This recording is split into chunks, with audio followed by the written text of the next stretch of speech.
दोस्तों आपने देखा होगा कि अक्सर आपके घरों में तुलसी का जो पौधा है वो लगा होता है और ये बहुत होली प्लांट है जिसको आप देखते हैं कि लोग अपने घर में अक्सर लगाते हैं। लेकिन कुछ बहुत बेसिक दूसरी चीज़ें हैं जो आपको ध्यान रखनी चाहिए और स्पेसिफिकली अगर आपको नहीं पता है तो मैं बता देता हूँ।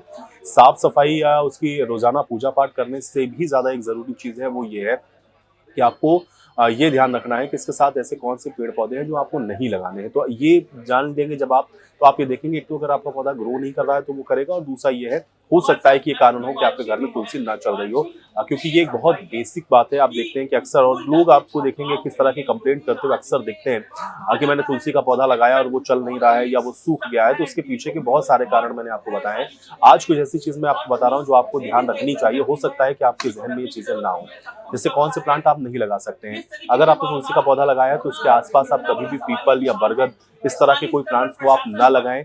ये मनाही है इसको एस्ट्रो के अंदर भी, और अगर आप देखेंगे ज्योतिष के हिसाब से तो ये कहा जाता है कि इस होली प्लांट के बाद जब भी आप इस तरह के कोई पेड़ पौधों को लगाते हैं तो ये जो पौधा है वो पनप नहीं पाता। और इसीलिए आपने देखा होगा कि जो बड़े पेड़ हैं बरगद के या पीपल के, वहां पर आप देखते हैं कि उसके आसपास तुलसी का पौधा नहीं पनपता, और इसीलिए ये मनाही की गई है कि आप इस तरह से कोई प्लांटेशन ना करें। दूसरा, किसी भी कांटेदार पौधे को आप कभी ना लगाएं। मतलब जैसे अगर आपने अपने अपने गार्डन के अंदर अगर आपने तुलसी का प्लांट लगाया हुआ है तो उसके आसपास आप कभी भी कैक्टस का या नागफनी या इस तरह के जो भी प्लांट्स हैं जिसमें कांटे होते हैं वो आपको नहीं लगाना चाहिए। और अगर ऐसा आप करते हैं तो भी एक बड़ा कारण हो सकता है कि आपका जो प्लांट है वो ना चल रहा हो। तीसरी इंपॉर्टेंट चीज ये है कि जब भी आप तुलसी का पौधा लगा रहे हैं तो वहां पर आपको ये भी ध्यान साथ में रखना है कि इन पौधों के इर्द गिर्द भी आपको कभी भी अपने इस प्लांट को नहीं रखना है। ऐसा नहीं है कि आपने उसके साथ नहीं लगाया लेकिन थोड़ी दूरी पर आपने उस प्लांट को रख दिया है। कोशिश ये करें वहां से बिल्कुल हट करके आप तुलसी के पौधे को लगाएं, क्योंकि ये सारी जो चीजें हैं वो एक तरीके से आपके प्लांट के